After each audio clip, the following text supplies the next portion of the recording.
Ladies and gentlemen, wise ones, seekers of the essence of power in an age where noise abounds and silence is scarce. Allow me today to take you to a distant place, not to the fields of strife where the fires of war blaze and limbs scatter, but to another kingdom, the kingdom of consciousness, where great battles are decided before a single sword is raised or a single drop of blood is shed.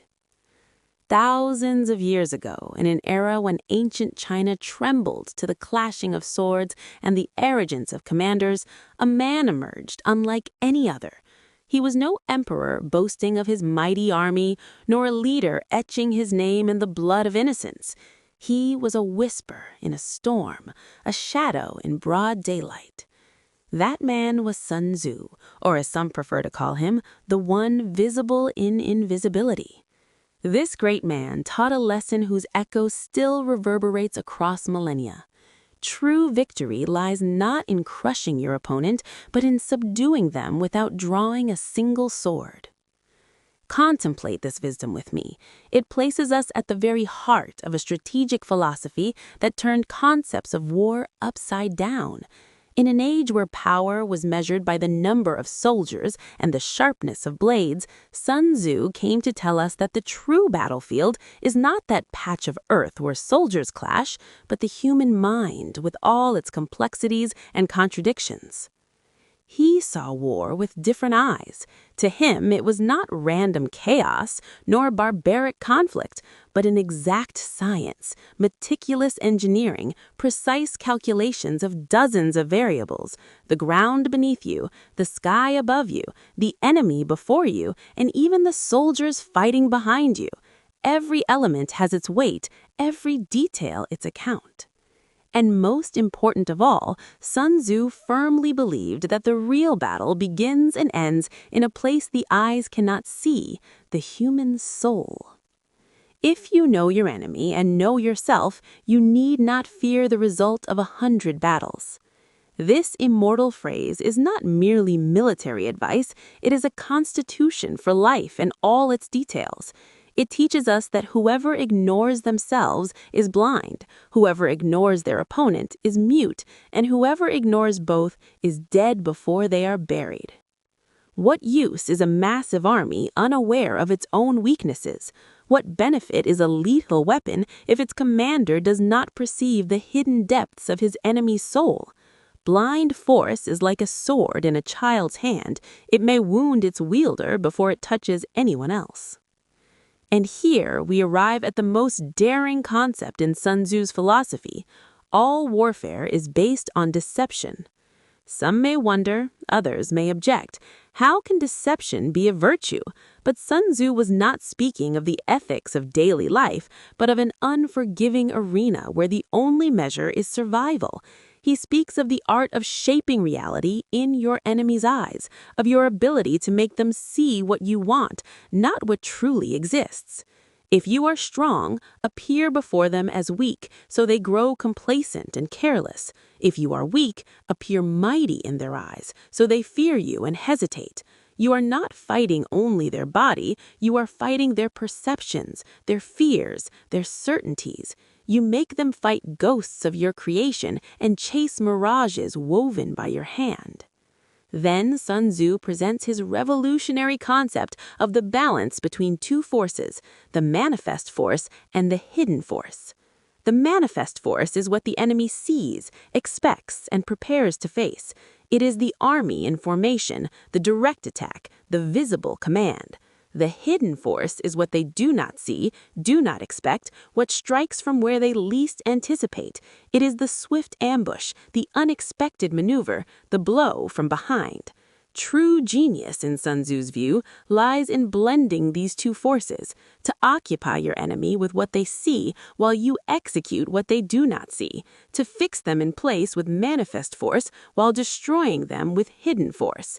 At the pinnacle of his philosophy, Sun Tzu presents the model of the invisible general, that leader who does not seek the spotlight, does not pursue fame, does not wish to be seen. He is like the wind, unseen, but leaving traces of its passage, like water, silent, yet carving its grooves in the hardest rock. This leader does not imprint himself directly on the battle, but creates conditions that make victory emerge from events as if by destiny. His enemy does not know who they are fighting, nor where the danger lies. They think they fight an army, but in truth they fight an entire system, a restless mind, an unconquerable will. Among the most astonishing and controversial of Sun Tzu's teachings is his concept of death ground, that land from which there is no escape, where the army is surrounded on all sides, supplies are cut, and survival options are non-existent. In conventional military logic, this is the end, inevitable defeat. But in Sun Tzu's view, here true victory begins. Because when a soldier knows death is certain, that defeat means annihilation, a hidden switch flips.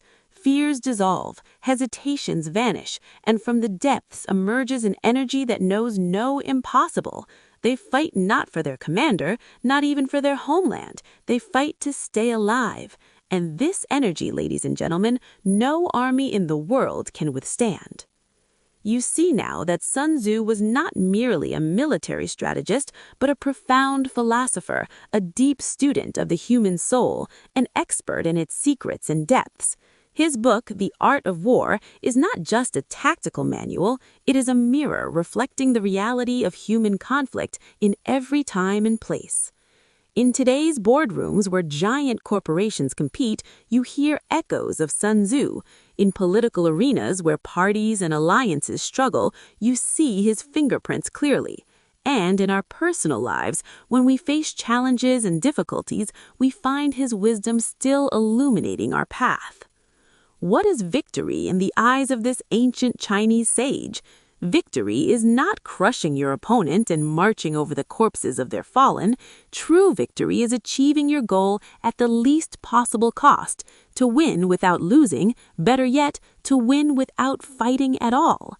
This is the peak attained only by those who master the art of mind, who skillfully wield the tools of thought, who realize that the most powerful weapon of all is the weapon that cannot be seen. It is the mind, ladies and gentlemen, the mind that plans, the mind that reflects, the mind that knows when to attack and when to retreat, when to appear and when to disappear, when to speak and when to remain silent. This is Sun Tzu's message reaching us across millennia, a message that tells us, do not be deceived by appearances, do not anchor your strength to what eyes can see. True power lies within you, in your capacity to think, analyze, and plan, in your ability to shape reality with your mind before trying to change it with your hands. Whoever seeks victory, let them begin with themselves. Whoever wishes to conquer opponents, let them first master conquering themselves. Whoever strives for peace, let them learn to wage war in the arena of mind, where no blood flows and no eyes weep. This is the eternal war as Sun Tzu taught us, a war that never ends because it is life that never stops.